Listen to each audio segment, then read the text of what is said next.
When a man's arm accidentally crosses a strange blue line, he encounters a bizarre scene. The man's palm quickly begins to disintegrate, with his bones growing uncontrollably, like bone spurs. In no time, his arm transforms into a skeletal limb. However, that's not the most terrifying part. The woman who stepped over the blue line has turned into a Bonefolk, as described in legends.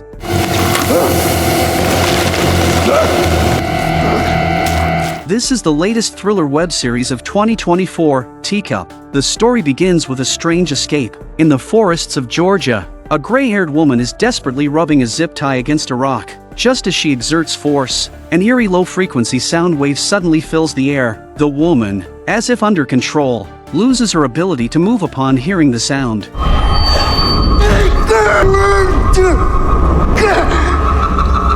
Fortunately, the wave doesn't last long, and she soon regains her senses. The woman hurries to undo the zip tie, and after 2.5 minutes of struggle, she finally succeeds. However, before she can celebrate, 2 dog barks suddenly sound behind her. The woman turns around and is shocked to find a strange wild wolf crouching behind her. Seeing the wolf, the woman's face is filled with panic. She scrambles to escape, running into the forest ahead, but she doesn't notice a small farm ahead in the forest. The wolf seems to possess some eerie power, as its presence causes the animals on the farm to become agitated. Maggie, who is feeding the animals, notices the strange scene. At first, Maggie thinks the horse, which has been cooped up for too long, simply wants to get out for some air, but Maggie has other things to do and can't let the horse out. She opens the fence and gently pats the horse's head. Under Maggie's soothing touch, the previously restless horse immediately calms down. In the attic, Maggie's son Arlo sees that a small sheep has crossed the fence and rushes out to catch it. However,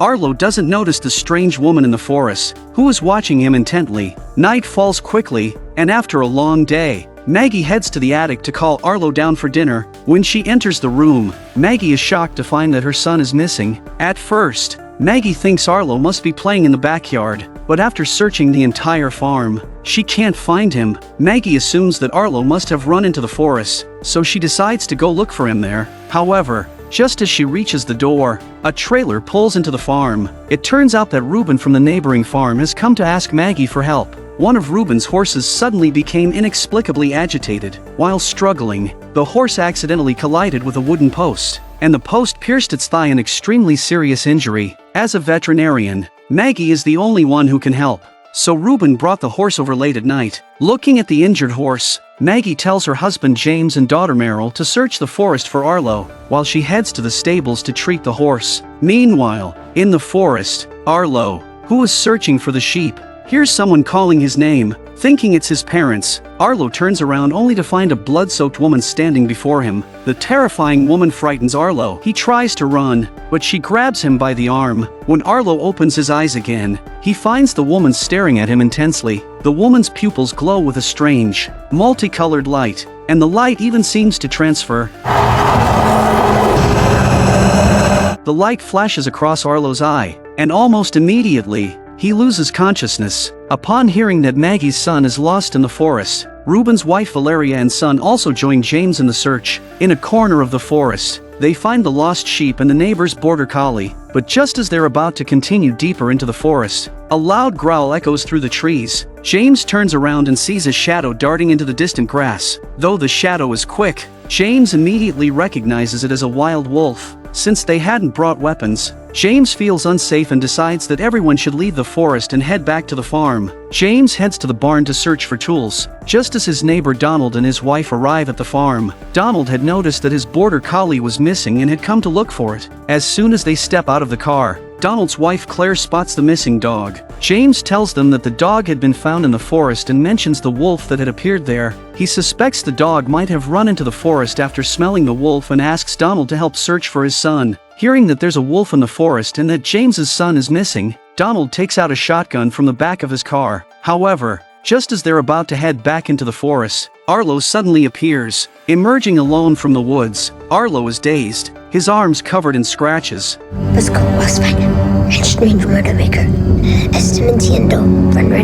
Run, hide. And he's muttering something under his breath, clearly in a state of deep shock. Before Maggie can speak, Arlo collapses unconscious. Maggie thinks her son encountered a wild wolf in the forest and was frightened by the beast, so she urgently asks James to start the car and take him to the hospital. James heads to the garage to start the car, but it refuses to start no matter what he tries. Fortunately, Reuben has a car, but when Reuben brings his car over, it mysteriously stalls as well. No matter how they try, the car won't start. Donald returns to his own car to check, only to find it has malfunctioned too. As everyone wonders what's going on, the farm suddenly loses power. Seeing that the cars won't start, Maggie decides to call an ambulance, but when she picks up her phone, she's shocked to find there's no signal. With her son still unconscious, James decides to ride a horse to take Arlo to the hospital. However, just as James and Reuben approach the stables, Reuben spots a car parked outside the farm. Seeing the car, James rushes out,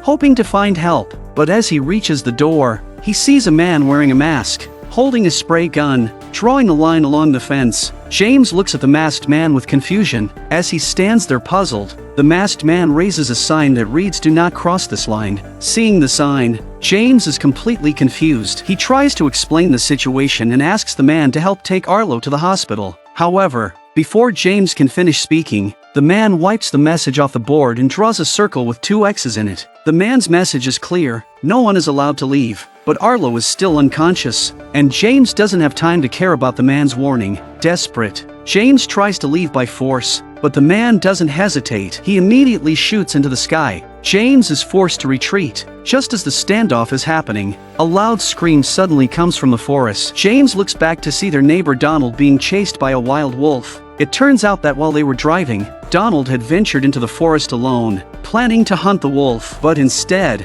the wolf turned the tables and began stalking him. The wolf bites down on Donald's arm. James, seeing this, immediately rushes to help, but by the time they reach Donald, the wolf is flung away. However, before anyone can react, the wolf, now flung to the ground, lets out a painful scream. James turns around and realizes something terrifying. The wolf's bones are growing wildly. The growing bones actually burst through its flesh. In the blink of an eye, the wolf transforms into a pile of remains. Looking at the blue line on the ground, James finally understands why the masked man warned them not to cross it. At this moment, the masked man provides another message, telling the 3 of them not to trust anyone. Before James can ask any questions, the masked man drives off. James and Donald stand frozen, staring at the lifeless wolf. Meanwhile, Claire, holding the border collie, is heading home. However, instead of using the front gate, she decides to go through the back door. Seeing Claire about to cross the blue line, Donald and the others urgently shout for her to come back, but because they're too far away, Claire doesn't hear them. By the time they catch up, Claire has already crossed the blue line. Donald instinctively reaches out to grab her, but to his shock, he also steps over the line. What follows is a horrifying repeat of the scene at the beginning of the film. Looking at his own arm, now nothing but bone, Donald and James are stunned, while poor Claire turns into a statue. Back inside the house, Donald, who has been unconscious, finally wakes up. However, the now awake Arlo looks at Maggie with a serious expression and tells her that they need to hide because the man is coming. Staring at Claire, who has turned into a statue, Donald stays near the blue line, sitting motionless until morning. It isn't until Maggie arrives with a first aid kit that he snaps out of his grief. After being persuaded by Maggie, Donald agrees to tend to his wound first. Shortly after they leave, Maggie's mother and Valeria find a carpet and cover Claire, who has turned into a Bonefolk. Thankfully, Maggie is a veterinarian, so the house is stocked with some medicinal supplies. Although the supplies are meant for cattle and horses, since everyone works on the farm, they make do without much of a difference. While bandaging his wound, Donald recalls the scene from the night before, when he encountered the wild wolf in the forest. At that time, besides the wolf, there had also been a woman. Donald had wanted to approach her, but just as he did, the wolf appeared. He wasn't sure if the woman had passed out or had died. Learning that there was someone else in the forest, Maggie rushes in with her first aid kit, but when she finds the woman, she discovers that the woman is already dead. Maggie initially thought the woman had been bitten to death by the wolf, but upon checking, she finds that the woman only has signs of being tied up, with no other wounds. Clearly, the woman wasn't killed by the wolf, but if it wasn't the wolf, how did she die? As Maggie inspects the woman's body, James and Reuben are busy as well. They ride horses and start circling the blue line, trying to understand the full extent of the area that's been enclosed. In the forest, they find a snake that has been sliced in half. It seems that the boundary only affects living creatures. They continue exploring along the blue line and soon arrive at their neighbor Edward's house. James calls out a few times to see if Edward knows anything about the blue line,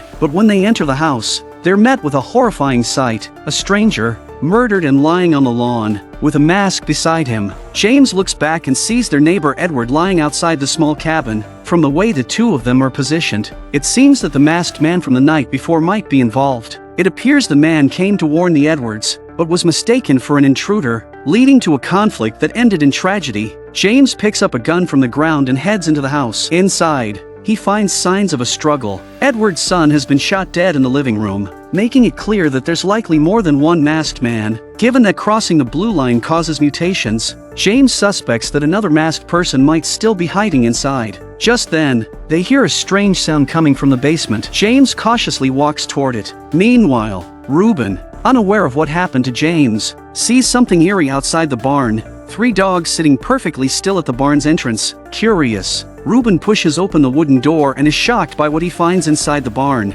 In the center of the barn stands a strange, large tree, its gnarled branches emitting shimmering, colorful starlight. The bizarre light seems to have a hypnotic pull, and without realizing it, Reuben loses consciousness. Back at the farm, Arlo awakens, but something seems different about him. He's now studying English words from a dictionary. His sister Meryl is suspicious, thinking this Arlo isn't her brother. Because the Arlo hated studying, Arlo doesn't try to hide the truth. He openly declares that he's not human, but an intelligent being from the W78 Nebula.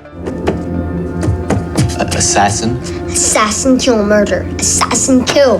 Assassin, kill, murder.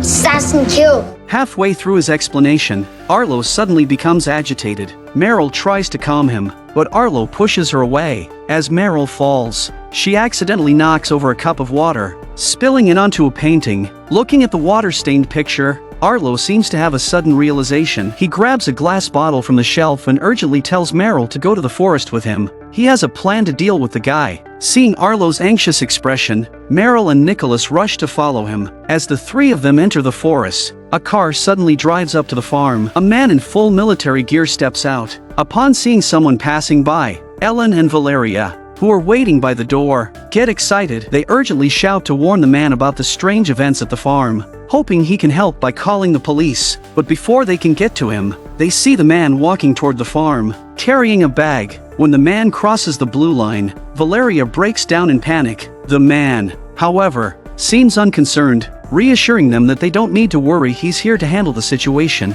At that moment, Maggie also emerges from the forest. She's surprised to see someone entering the farm. The man introduces himself as Lieutenant from Navarro Corporation and explains that he's here looking for a woman named Carmen. Hearing the description, Maggie recalls the woman she found in the forest, but she doesn't tell Lieutenant that the woman is already dead. Instead, she says that Donald encountered the woman in the forest. When Lieutenant hears that the woman is still alive, he lets out a long sigh of relief. But just then, Ellen mentions Arlo and tells him about how Arlo had gone into the forest the day before. Learning that someone might have encountered the woman, Lieutenant becomes immediately tense. He insists on seeing Arlo to make sure he hasn't mutated, though Maggie doesn't know the woman's true identity. Lieutenant's reaction makes her suspicious. She lies, telling Lieutenant that Arlo is in the backyard, and leads him to the barn. However, when they get there, Lieutenant realizes that no one is inside. Maggie presses Lieutenant for information about the woman's true identity and the blue line. She asks why crossing the line leads to death, but Lieutenant admits he doesn't know much. He shares everything he does know with Maggie. The way things have been explained to me is it's a very strong, concentrated kind of vibration. And when complex organisms come into contact with it, you know what happens. And what causes it? Short answer is we don't know. We do know that it can disrupt signals and currents, adversely affects animals and sometimes humans.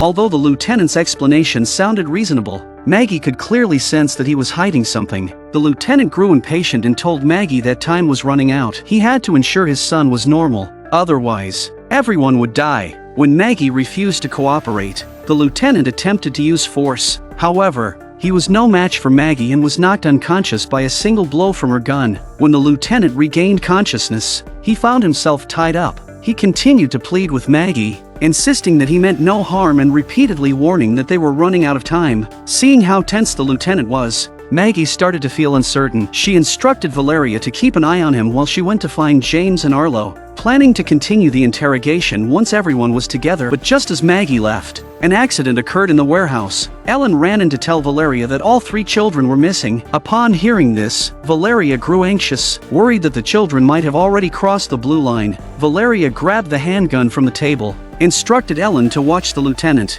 and left the barn to search for the children in the forest. Meanwhile, the restrained lieutenant began acting restless. He pretended that the blood on his face was blinding him and begged Ellen to help clean it. Out of kindness, Ellen didn't think twice and picked up a cloth to help him, but the lieutenant suddenly lunged at her, rendering her unconscious in an instant. A strange light flashed in the corner of his eye, revealing that the lieutenant had also been taken over. Now fully controlled, the lieutenant seemed to lose his memory. Looking at himself tied up, he began struggling wildly, but Ellen quickly neutralized him with a fatal shot. Meanwhile, deep in the forest, Arlo led Meryl and Nicholas to a hillside. At the bottom of the hill was a large crater, with a gray meteorite lying in its center. The rock was covered in multicolored liquid, and the area around the crater was littered with dead animals. Arlo pointed to the sky and told the 2 that he had fallen from there. He explained that these liquids were part of the solution he had thought of. Arlo carefully collected the liquid in a glass jar. When Meryl offered to help, Arlo stopped her, warning that the liquid was highly toxic and must not be touched carelessly. Meryl assumed that Arlo intended to use the liquid against the person he had mentioned. However, Arlo revealed that the liquid was meant for everyone to drink. Hearing this, both Meryl and Nicholas were taken aback. They realized that whether or not they drank the liquid, death seemed inevitable, but drinking it might offer a slim chance of survival. After collecting the liquid, the 3 prepared to return, but on their way back, they encountered a masked figure holding a sign. The figure warned them not to cross the blue line. Upon seeing the jar in Nicholas's arms, the figure wrote a message demanding that they hand it over. Arlo told Nicholas not to comply. When the group refused, the masked figure boldly crossed the blue line. In the ensuing struggle, Nicholas stabbed the figure with a small knife. Meryl removed the mask, revealing the figure to be McNab. Arlo recognized McNab and said he knew him. It turned out that the entity inside Arlo had previously been hosted in the body of a woman. McNab and his team's mission had been to escort that woman to another location. However, an accident occurred along the way, and the woman escaped. She later encountered Arlo in the forest, where the entity transferred into his body. At the same time, James woke up in a basement,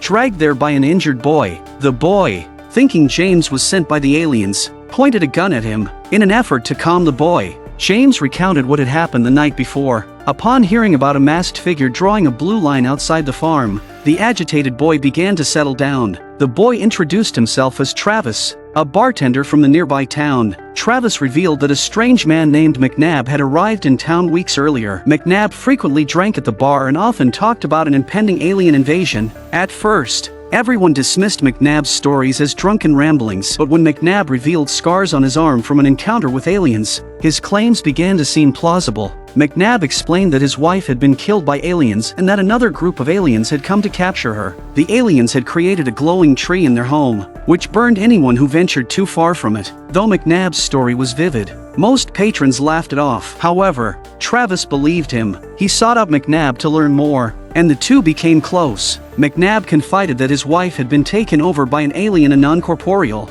energy-based lifeform that had arrived on Earth via a meteorite. These aliens used meteorites as a means of interstellar travel and were curious observers of human life. One day, another host came to their home. The alien inside McNab's wife made her drink a multicolored liquid before taking her away. When McNab tried to intervene, he was burned by an unseen force outside the house. Searching the house, McNab found a glowing tree in the basement. The energy emanating from it seemed to control him. Days later, the tree withered, and the strange energy dissipated. When McNab regained his senses, he found his wife's body in the backyard. Determined to uncover the truth, McNab formed a team to track the aliens, with the lieutenant as his partner. After months of investigation, McNab discovered that the aliens were divided into factions. The alien inside his wife had been benign and curious about humans, but the group that captured her belonged to a rival faction intent on hunting down such aliens on Earth. Travis, intrigued by these revelations, joined McNab's team. A few months ago, they began tracking a suspicious policewoman whom they believed to be hosting an alien. Yesterday, the policewoman visited the Frank family farm, targeting a woman who turned out to be the host Arlo had encountered in the forest. The policewoman tried to take the woman but clashed with the family. McNab and the lieutenant entered the house to intervene, while McNab instructed Travis to prepare a pool of water nearby. As Travis turned on the water, gunshots erupted in the house. Looking back, he saw the policewoman chasing Frank. After killing Frank, she entered the barn with a bag, poured a multicolored liquid onto the ground, and a glowing tree began to grow. Meanwhile, McNab emerged with the woman, but she escaped into the forest. McNab abandoned the chase upon seeing the tree and urged the others to flee. Before Travis could catch up, McNab drove away alone.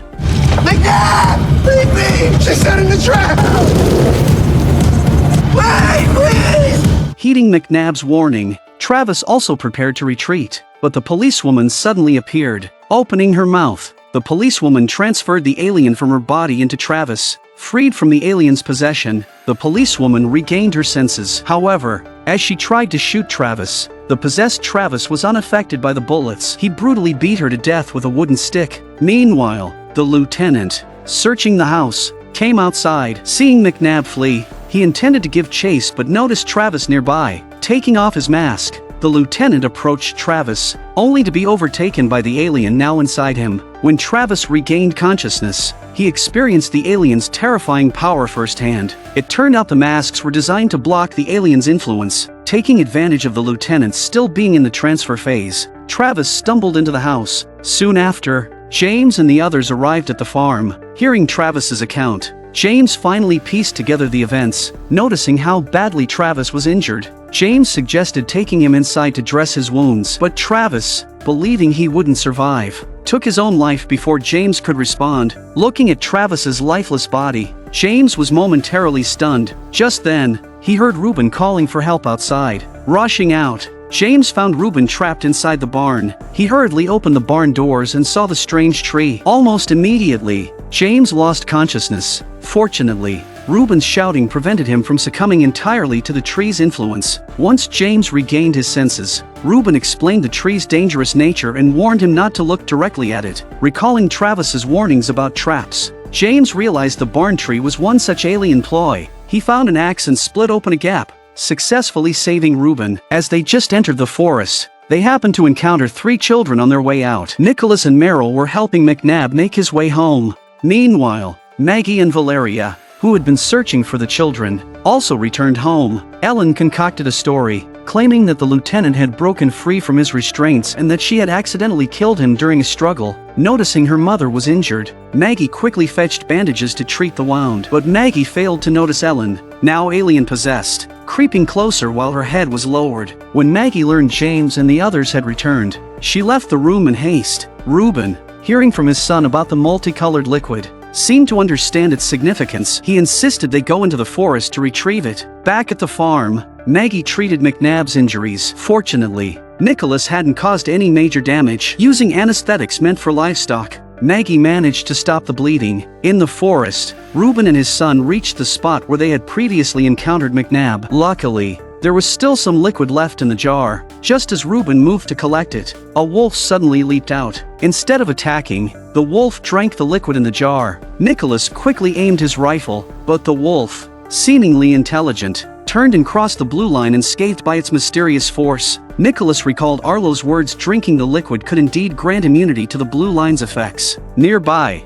Nicholas spotted a notebook in the grass, containing extensive information about aliens. Back at the farm, Ginger confronted Arlo, demanding to know what the alien inside her son wanted. Arlo did not hide the truth. He explained that many aliens were dormant inside humans across the Earth. His mission was to activate a machine to awaken them. These aliens meant no harm to humans, they merely sought to observe and study. However, the rival alien faction hunting them was composed of killers intent on preventing the awakening. As they spoke, the injured McNab regained consciousness. Grabbing a handgun from the table, he attempted to take Arlo away. James entered the room and urged McNab to stay calm, explaining that he had encountered both Travis and the lieutenant. Upon learning of their deaths, McNab grew more desperate. He insisted that Arlo leave with him immediately, warning that the killer was hiding on the farm. If they were caught, the consequences would be dire. and McNab couldn't trust anyone. As tensions flared during the standoff, Donald attempted to ambush McNab from behind. Mistaking him for the killer, McNab fired at Donald.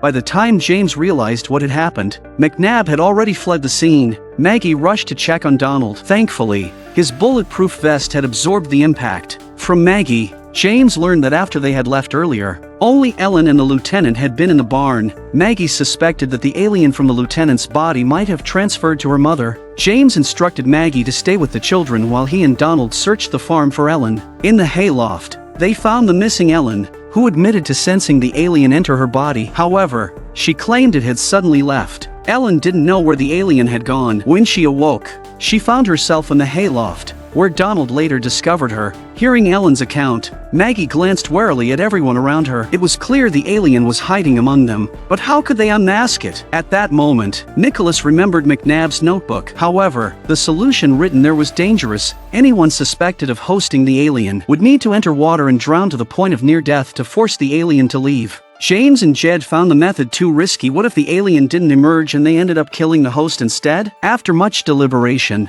James decided to maintain the status quo for now and wait for rescue. He organized everyone into pairs, instructing them to watch each other closely, to signal for help. James built a fire in an open space near the farm's entrance. As it was the first day of the week, the local courier was expected to pass by, and James hoped the smoke would draw attention. However, Reuben disagreed with waiting. He suggested that since the problem seemed to stem from the strange tree, destroying it might lift the force trapping everyone on the farm. From the strange tree, destroying it might lift the force trapping everyone on the farm. Intrigued, Donald agreed with Reuben's reasoning. They retrieved gasoline from a car and headed to the barn. Meanwhile, McNab, having fled the farm, arrived at Edward's house. In the basement, he found Travis's lifeless body and took the necklace from around his neck. Just as McNab was about to leave, he noticed smoke rising in the distance. Rushing outside, he saw Reuben and Donald burning down the barn, fueled by gasoline. The barn was soon reduced to ashes. However,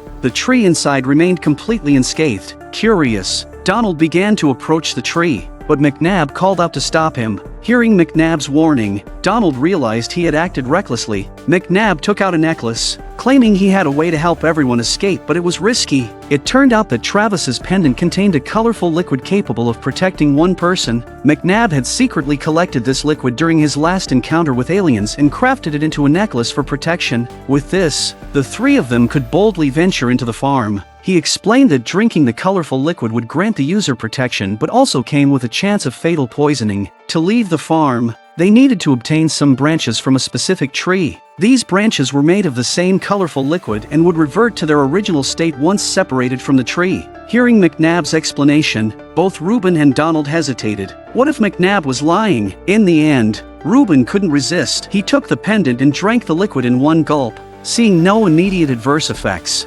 Reuben approached the tree. As McNab had said, he remained unaffected. Reuben broke off a branch with some effort, and McNab quickly brought out a prepared glass jar. The branch instantly reverted to liquid once placed in the jar. With the liquid secured, the trio hurried off to the farm, carrying the glass jar with them. Meanwhile, at the farm, Meryl found Arlo sketching something on blank sheets of paper. She picked one up and saw that it was a series of random, winding lines, each one unique. Arlo explained that these lines were maps to locate a machine, though gaps in his memory made it hard to pinpoint its exact location. Looking closely at the paper, Meryl noticed the lines resembled the edges of a border. She fetched a map and overlaid the sketches. To her surprise, the lines matched the contours of a specific region. After a few minutes of effort, Meryl identified the area. The machine was hidden in Belknap Mountain. However, as they pored over the map, Nicholas was being led to the edge of the blue perimeter by his mother, Valeria. Valeria revealed that she had found sedatives in Ellen's room and suspected that the alien hadn't left at all. Ellen was merely pretending.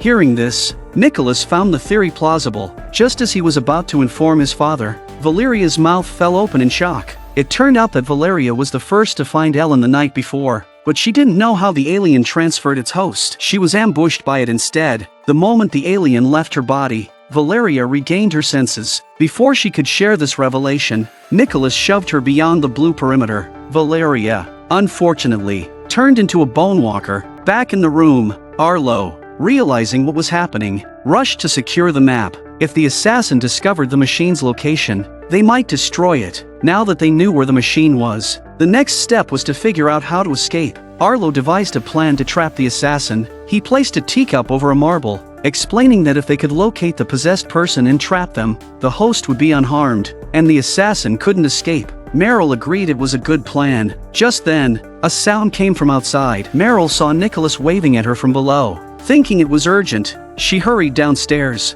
Nicholas held out a syringe, claiming his mother was the alien in disguise. As Nicholas told his story, Meryl turned to inform Maggie, but Nicholas suddenly pinned her down. The alien left Nicholas's body at that moment, and he regained his senses. Before he could explain, Meryl knocked him unconscious with a stone. Arlo, watching from upstairs, realized Meryl was now the alien's host. He quickly informed Maggie, who grabbed a shotgun in alarm. This time, the alien didn't bother pretending it confronted them directly in Meryl's body. The alien, knowing Maggie wouldn't harm her daughter, tried to force a cruel choice. However, James suddenly leapt out from the shadows and restrained Meryl. Maggie, now wearing a mask, joined in to help. They placed Meryl in a bathtub, submerging her in water. During the struggle, Meryl accidentally knocked off James's mask. Despite the risk, James pressed on to drive out the alien. After minutes of effort, Meryl stopped struggling. Maggie pulled her daughter out and began resuscitation.